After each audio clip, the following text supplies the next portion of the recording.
চট্টগ্রাম, সিলেট সহ বিভিন্ন জায়গায় সমাবেশ হয়েছে। সেখানে আমাদের শিক্ষার্থীরা হামলার শিকার হয়েছে। আমাদের শিক্ষার্থী প্রতিনিধিকে প্রশাসন আটক করেছে। প্রথমে বিভিন্ন জায়গায় হামলার শিকার হয়েছে, আজ এই জন্য আমরা এখানে স্থগিত যাচ্ছি। আগামীকাল বিকাল ৩টায় জাতীয় প্রেস ক্লাবে জহুর আহমেদ হলে আমাদের প্রেস কনফারেন্স। আমরা প্রশাসনের সাথে কথা বলছি, ওনারা আমাদেরকে অনুরোধ করছেন, তাই আমরা আজকে সমাবেশটা এখানে স্থগিত করলাম। আমাদের চট্টগ্রাম, সিলেট সহ বিভিন্ন জায়গায় সমাবেশ হয়েছে। সেখানে আমাদের শিক্ষার্থীরা হামলার শিকার হয়েছে। আমাদের শিক্ষার্থী প্রতিনিধিকে প্রশাসন আটক করেছে, যার কারণে ঢাকার সহ বিভিন্ন জায়গার আমাদের যে শিক্ষার্থী প্রতিনিধিরা এবং যে বিভিন্ন এলাকা থেকে যে সকল সনাতনী মহলের আসার কথা ছিল, তারা বিভিন্নভাবে বাধাগ্রস্ত হচ্ছে আসার ক্ষেত্রে।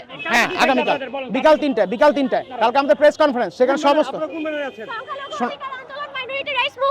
কালকে আমরা সংবাদ সম্মেলন ডাকছি।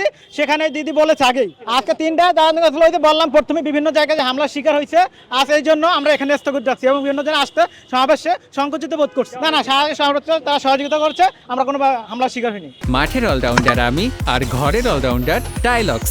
টাইলক্স টয়লেট ক্লিনার, ক্লিন মানেই টাইলক্স। আমাদের শান্তিপূর্ণ আন্দোলন চলছিল, আমাদের ৮ দফা এবং ৮ দফার সাথে সাথে চিন্ময় কৃষ্ণ ব্রহ্মচারী, যিনি একজন সাধু সন্ন্যাসী মানুষ, তার যে মিথ্যা মামলা, সেই মিথ্যা মামলা থেকে তার মুক্তির দাবিতে আমরা আজকে আন্দোলনরত ছিলাম। এবং আমরা ইতিমধ্যে জানতে পেরেছি সিলেট এবং বিভিন্ন জায়গায় আজকেও আমাদের শিক্ষার্থী সংখ্যালঘু অধিকার আন্দোলনে বিভিন্ন শিক্ষার্থীদের প্রতিনিধিদের উপর হামলা হয়েছে। গতকালকেও আমরা দেখেছি, গতকালকেও শান্তিপূর্ণভাবে যখন মিছিল নিয়ে শাহবাগ দিয়ে যাওয়া হচ্ছিল, তখনও কিছু বিচ্ছিন্নতাবাদী বাংলাদেশের কিছু বিচ্ছিন্নতাবাদী আমাদের উপরে হামলা করে। তার পরিপ্রেক্ষিতে আপাতত আজকের জন্য স্থগিত এবং আগামীকালকে প্রেস ক্লাবে আমাদের দেখা হবে। আজকে যে কোনো কারণে হোক আমরা আমাদের সমাবেশটা এখানে আমরা স্থগিত করছি।